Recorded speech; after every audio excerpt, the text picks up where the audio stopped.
যে বৈশিষ্ট্য থাকলে ঘরগুলো নিরাপত্তার ঠিকানা এবং রহমত ও বরকতের ঘাঁটি হয়ে যাবে, তার মধ্যে 6 নম্বর বৈশিষ্ট্য প্রশস্ত ঘরের ব্যবস্থা করা, আল্লাহর কাছে বেশি বেশি দোয়া করা। প্রশস্ত ঘর, ঘর বড় হওয়া, যাতে করে ঘরের মধ্যে চলাফেরা করতে গেলে পর্দার পরিবেশ রক্ষা করা যায়, নামাজ রোজা পালন করার জন্য আলাদা রুম পাওয়া যায়,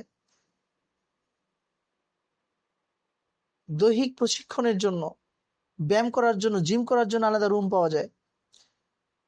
প্রশস্ত ঘর, এটা দোয়া করা। যদি কারো না থাকে তাহলে সে দোয়া করবে আল্লাহর কাছে। মাথার মধ্যে ফিকিরে রাখা যে আমি যখন ঘর বানাবো বড় করে বানাবো, যাতে করে আমার ঘরের ছেলেমেয়েরা ঘরের মধ্যে অবস্থান করে সমস্ত দিনের কাজগুলো আঞ্জাম দিতে পারে। তাদের শিক্ষার প্রথম ঘাঁটি হবে একজন মুমিনের তার ঘর।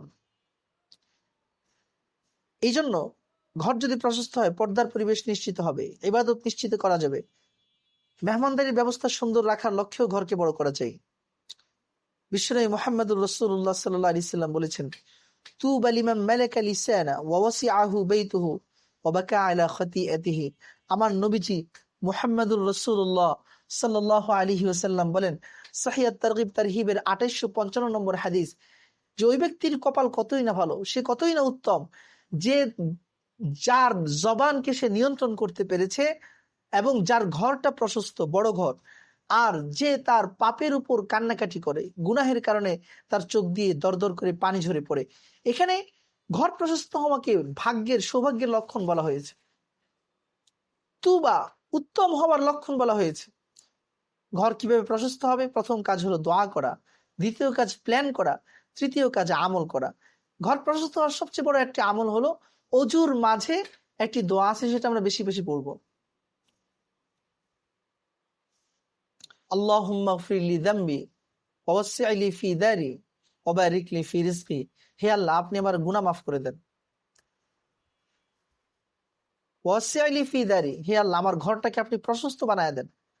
দেখেন, আল্লাহ পাক তার নবীকে দোয়া শিখাই দিয়েছেন, নবী সেটা আমল শুরু করে দিয়েছেন। প্রত্যেক অজুতে ঘর প্রশস্ত হওয়ার জন্য আল্লাহ রাসূল দোয়া শিখাই গেছেন, জি আল্লাহ, আমার বাড়িটাকে বড় বানায় দেন। ওয়াসসি' লি ফি দারি, আমাকে প্রশস্ত বাড়ির মালিক বানায় দেন। ওয়া বারিক লি ফি রিজকি, আমার রিজিকে বরকত দান করেন। আল্লাহু আকবার। এর চেয়ে উত্তম দোয়া হতে পারে না। এই জন্য ঘরকে প্রশস্ত করার জন্য আমরা প্রতিদিন দোয়া করব। নামাজের পরে তো দোয়া করবই, সাথে সাথে অজু করার সময় এই দোয়াটি পড়বো। আশা করি এই দোয়ার কারণে আপনার ঘর প্রশস্ত হয়ে যাবে। যে আল্লাহুম্মা ফির লি যামবি, অজু করতে থাকবো আর এই দোয়া পড়তে থাকবো। পানি দিচ্ছি, আল্লাহুম্মা ফির লি যামবি ওয়াসসি' লি ফি দারি ওয়া বারিক লি ফি রিজকি।